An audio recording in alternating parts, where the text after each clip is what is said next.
Zach, let's start with some injuries. T. Higgins, how did he come out yesterday? He came out cleared, didn't have to go into concussion protocol. So that worked out well for us. Samaje? Will be a couple of weeks. We'll get through the bye and see where it's at.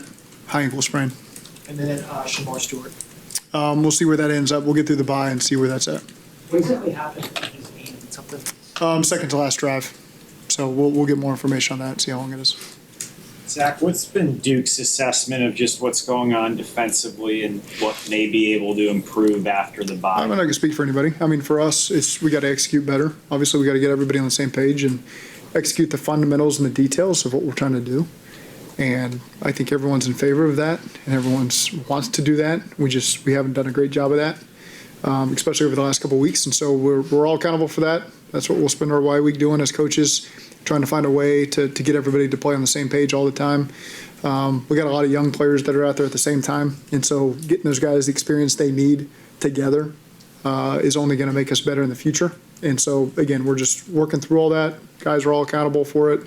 Everybody wants to play winning defense, winning football, winning team football, winning offense, all that stuff. So that's what we'll continue to try to do. Did you consider any staff changes over the past No. 24 hours? No. What gives you the belief that These are good football coaches. They've been successful everywhere they've been.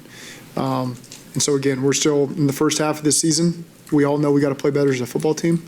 There's been challenges our offense has faced over the course of the season. We worked through them. We're playing better for it. There's challenges our defense are facing right now. I'm confident that we're going to work through it. We're going to play better football and find a way to win some games. Just to follow up on that, can you clarify you don't plan to make any staff changes on the defensive side of the ball? No, I believe in these guys. Absolutely.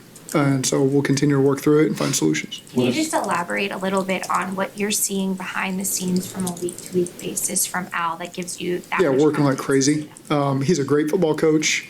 He's doing everything he can to uncover every single stone to make us play better.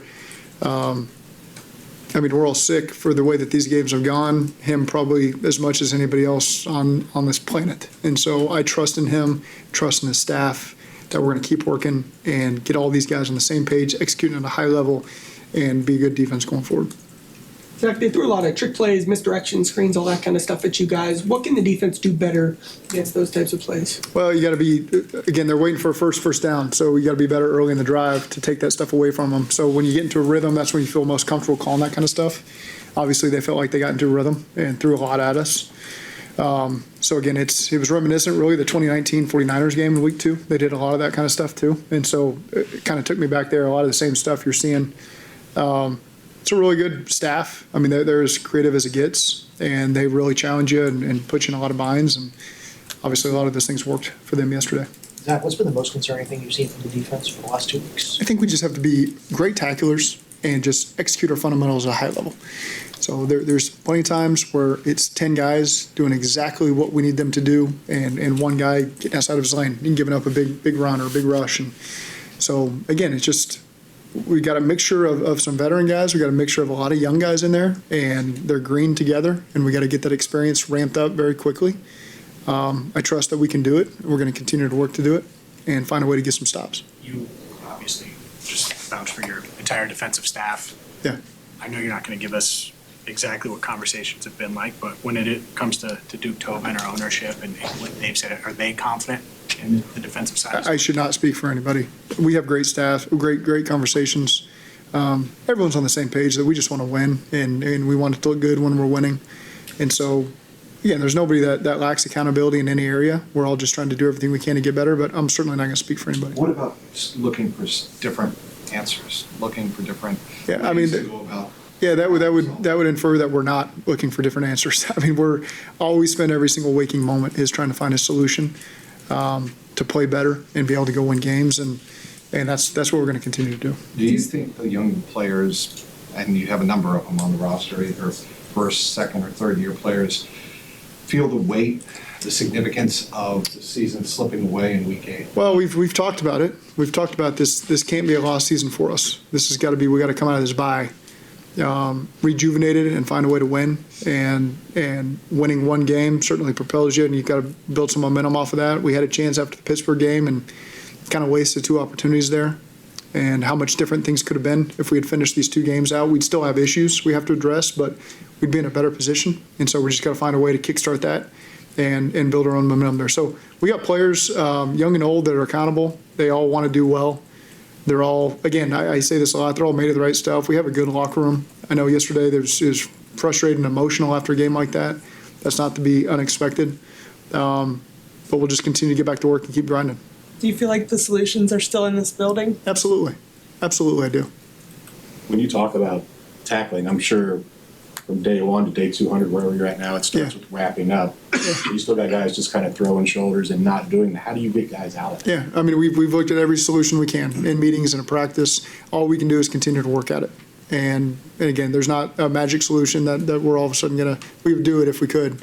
And so we just keep working through it in practice. We keep detailing it, keep showing every single clip, and it's got to improve. You've made changes to the starting lineup throughout the first 9 weeks of the season. Is that something you would assess over the? Well, I think we're always looking at the best way to put the best 11 guys out there. And so that doesn't change now or 5 weeks ago or 5 weeks from now. So we'll always continue to assess. We're not afraid to make changes we got to make. And if we see something that we think will make us better, then we won't hesitate to do that. How much more can you get involved defensively in general, and then specifically with a bye week here, find ways to dive into that side of the ball, or do you kind of still leave that to Al? Yeah, more so to them. I'll be involved. As the head coach, you're accountable for everything. I'm also not going to pretend that my expertise is on the defense side of the ball. I can see it from an offense perspective, but you've got probably, 100 years of experience on the defense side of the ball. They've spent every second of every meeting. Becoming a head coach doesn't just make you an expert on the other side of the ball that you didn't major in your whole life. So there's ways I can help them from the offense perspective, see things maybe from a different lens. Spent a lot of time with Al and those coaches this morning. We'll continue to do that through the week. And just help in any way I can. And again, I trust those guys. Those guys have been really successful everywhere they've been. And we're going to be successful here. And again, we're going to work this week and try to find a way to make our team better. Was your tone or message any different today than a typical Monday? You'd have to ask the players that, I guess. How hard are those meetings when you meet with Al, especially over the past couple of weeks? Well, I mean, we meet every day, so it's not like there's just this special meeting that we have after a game. It's constant communication, and so I think when you're doing that, and you asked me my question about ownership and Duke, we meet all the time, see them all the time. So there's not this special thing that's all of a sudden happening. So again, we'll keep doing a great job communicating and trying to grow. What have the conversations been like that you and Duke have had as you guys have kind of assessed the season? Yeah, listen, we're on the same page. I'm not going to get into every conversation I have with every person, but we're on the same page. I think we all want to do better. We all don't want to be at the record we're at right now. So that shouldn't be shocking for anybody to hear that. We have high expectations for this season. We did at the start of the season. We still do now. And so we just got to find a way to again, make progress and find this win against Pittsburgh when we come back from the bye. You talked about him coming when Flacco was potentially available. You kind of gave your opinion, and you kind of went and gave him, your thoughts. How was that kind of back and forth kind of evolved and progressed over the years, especially as you're close to the deadline or when they're looking at evaluating talent to maybe come in the building? How was that process like between you and him? I mean, it's the same as it is in the offseason. Anybody that we need to be aware of, that they want our opinion on, they give it to us, and we give the opinion, and then the decision gets made. So it's not. I know there's a lot of attention at the trade deadline always, but our communication is not any different than it is from any other week. And so again, if there's something that gets brought to our attention, we'll give our 2 cents. We'll watch a player give our 2 cents. But trust our scouting department to make the decisions they make. How hopeful are you that Trey Hendrickson's on the roster after the deadline? Yeah, I think we can win with the players that we have. And so we'll just continue to work forward with all of them. Is there any new information on Burrow and where he stands? I know yesterday you mentioned he's been obviously getting after it. I don't have new information on it. I know that he's getting after it. I know that he's doing everything he can to get himself ready. And so, again, I'm not going to make any declaration on what that timeline is going to be other than the only way I'll speak for him is I think he's happy with the progress that he's making. And, again, there's no timeline for when that's going to be, but things are going according to plan. Such thin margins yesterday, 1 or 2 plays go differently. Just the play with Orlando on the unsportsmanlike after the play, what did he say to you and what did you say back to him on that penalty? I don't remember what I said to him. I know he's been accountable multiple times yesterday and today for what happened to me privately, to the team publicly. And so, again, it's something that we can't go from a first and goal in the 5 to second goal in the 20.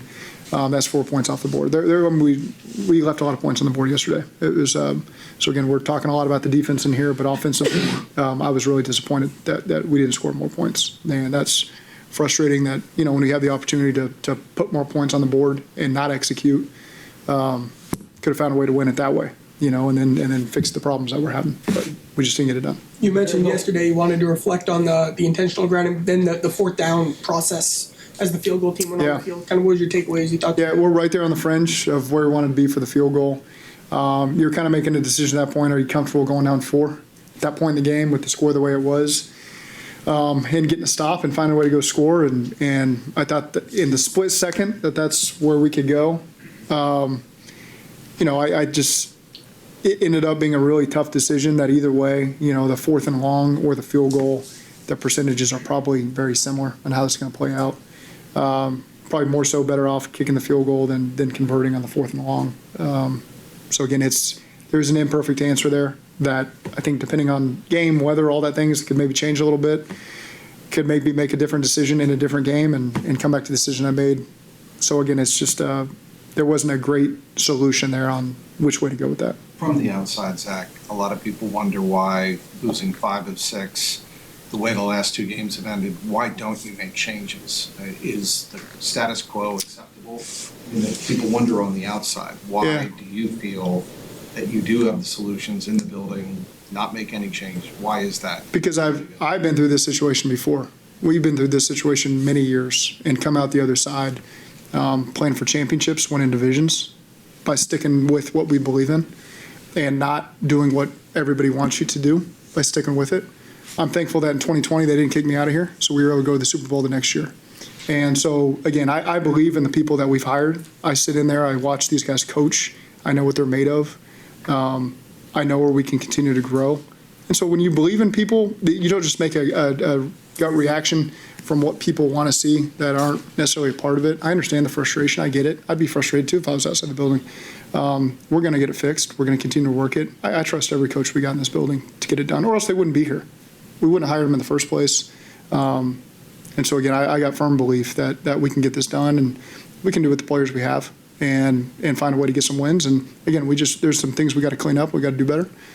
There's a coaching side of that, too, where we got to find ways to push the right buttons for these guys to get them exactly to do it how we want to do it. But I trust that we can get that done. You've been very vocal about the young linebackers and trying to get them accelerated. Yeah. After the last couple of weeks, is there any conversation about maybe reevaluating some of the veterans that you have in that room and seeing how they might be able to help? I think we're always you saw Warren play a little bit more yesterday, and so I think we're always trying to find ways to give a guy a breather so he can settle down a little bit, get guys to continue to progress. I look at the linebackers on their team, they have a ton of experience there. And our guys are in starts, 8 and 9 and 5 or 6. And so there's going to be things they're going to learn on the fly. And I trust those guys. That's why they're out there, because I see the potential they have. And there's going to be some things we continue to work through. There's some things they're doing a great job of. There's some plays that have been tremendous that we're going to continue to build off of. There's going to be mistakes that they're going to make once and correct it. There's going to be a couple things they might mess up 2 or 3 times, and we'll get it corrected. I mean, we're always working to get it corrected. And again, it's just we got a lot of those guys out there at times together working through it. Sometimes 2 of them might be doing a great job, and another one's going through a learning experience. And so we're just going to continue to find ways to clean it up and play as well as we could. You're obviously playing a bunch of young guys, offensive line, linebacker. What gave you the confidence that you should be able to go through those growing pains and it's worth it to try to go through those? That's just the decision we made, and that's just to work through it. We see the potential with these guys. We see some of the leadership qualities with these guys. And again, it's not going to be perfect, and there's going to be some learning moments. But I believe in them that we're gonna start playing at a high level. I'm not sure how much this really matters or not, but those 2, the young guys, the linebackers, they spoke to us on time yesterday, and it kind of prompted questions about if there's enough defensive accountability that you'll have on that side of the ball. Do you feel, regardless of kind of how they operate with us, that there is enough defensive accountability? I think guys got to continue to step up. I'm not afraid for young guys to step up. It doesn't have to be a veteran. It doesn't have to be a 3, 4, 5, 6, 7 year veteran. It can be a young guy that's done things the right way and is accountable and the guys respond to. And it doesn't have to be perfect. But I think those young linebackers have leadership qualities, and guys see the way they work and how much it means to them. And so if they were to speak, I think that guys would listen to them. And I think there's a lot of guys that fit that. I remember Sam Hubbard going through this as a young player, kind of afraid to speak because there were other veterans in the room that kind of had that position, and always pushing him to guys respect the way you work. And eventually that clicked for him and he took over that ownership and was a tremendous leadership for us. There's similar positions I feel right now where we're pushing guys, don't be afraid to step on toes. We just want to win games and we want everyone to be accountable. And if you got leadership qualities, step up and say something. And sometimes there's quiet leadership too, guys just doing what they do and doing it the right way, and guys respond to that as well. So that when they do speak every so often, then it really resonates with other guys, and we got some of that as well. One of those young guys is Dylan Fairchild on the offensive line. How do you think he's fared since he's come back from? Yeah, I think he's continued to make a lot of improvement. I think both he and Jalen are gaining a lot from this experience. They're surrounded by veterans. They're surrounded by two captains. So again, you're seeing that play from them continue to develop. I thought yesterday they both had good games. So it's, again, things that we're going to continue to grow on and excited about their futures. How is Joe Flacco feeling today? I'm sure he feels awful. I'm sure he feels terrible. And because I know what he went through last week. I know what he sacrificed for this team. People may never know the full extent of what he did. But what an unbelievable week that he had, performance that he had. You've kind of heard me get up here and just gloat about what he did, because it's everybody that's around him knows what he just did for this team. And I'm sure he can't even pick up his arm today, and he's with his 5 kids right now. Send him out of here, get out of here. You need to go home. You've done everything you can do for us right now. You're not going to do us much good today and tomorrow. So again, he needs that, and we'll see where he's at next week. I'm sure he's going to be in a lot of pain as this week continues, but you can't get it out of him. I can't get him to tell me he's in pain. I know it. I can see it. I know what it looks like, but you can't get him to say it, which says a lot about him. What was his reaction when you said get out of here? He's thankful. I think he's thankful. Yeah. What do you think of his accuracy? I mean, he threaded the needle on a few of those. Yeah. I mean, that's, it's part of, he's come in here and helped us, give us what we need. And, he's been a Super Bowl MVP, won a lot of playoff games. I think he's tied for the most road playoff wins in NFL history. So he's done this at a high level for a long time. We've given him a great platform with some great players around it. He's done a great job leading that until Joe gets back. And, we're thankful he's been able to step up and play through some of the things he stepped up. And again, I still think as an offense we left some stuff out there. And that's what's frustrating is we had some great performances and still left some stuff out there. And could have just won the game that way, with more points on offense. Side note, is there a thought of putting Browning out for the Hail Mary at the end, knowing just the shoulder, how far it was? I don't know if that's something you think about. Yeah. You're going to have to do that maybe. There are times in my life where that has happened. If you've got a guy who's that's his redeeming trait is he's got a big, powerful arm, can kind of come cold off the sideline. Joe was our best option there, and it's not fair to Jake to put him out there cold like that and try to launch one up there.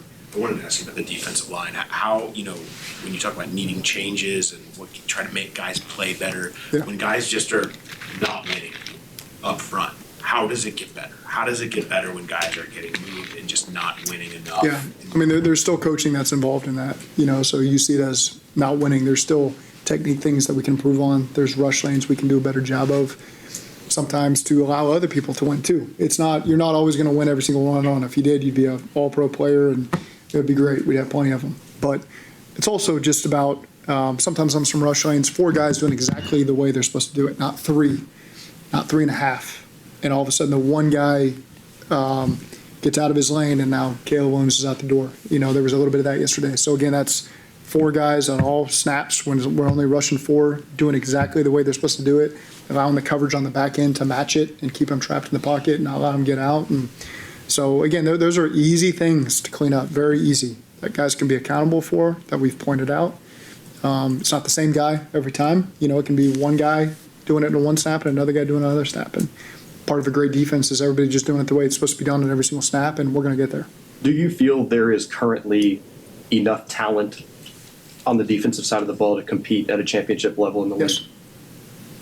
You mentioned yesterday, Zach, how much you have to fight every day to maintain your culture, not let this become an offense-defense thing. Chase Brown unloaded some frustration yesterday publicly. Do you want players to have the freedom to vent, or do you have to talk to them? Not if you're not doing everything you can on your own, and I've pointed that out with Chase. There was 2 big plays that we could have done better that would have led to points. And so I think I liked Jamar a little bit better. I can tell Jamar's frustrated, but he didn't want guys coming at him if he's had a poor performance or something that he was disappointed in. So I trust that that's a one-time thing, and we'll learn from that. That's not how we want to react. And one of our best players, one of our highest character players, I think in a moment of frustration said that, and I don't expect that to happen again. Chase had the drop. What was the other play? Miscommunication.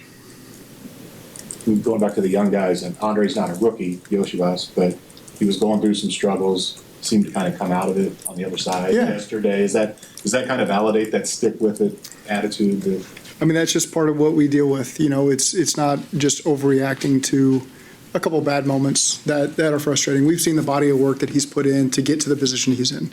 And sometimes guys don't get enough credit for the plays that they've made leading up to that point. And it's easy to point out the errors that they've made and the disappointing plays. And so again, for us as coaches, it's just evaluating the full body of work, and they've gained that trust. He's great. He's put that credit in the bank, and I feel really good about where he's at, knowing that he's going to pull through some tough spots. And so again, it's none of our coaches or players are perfect. We're all going to have moments where we could have done better. I've got plenty of mine.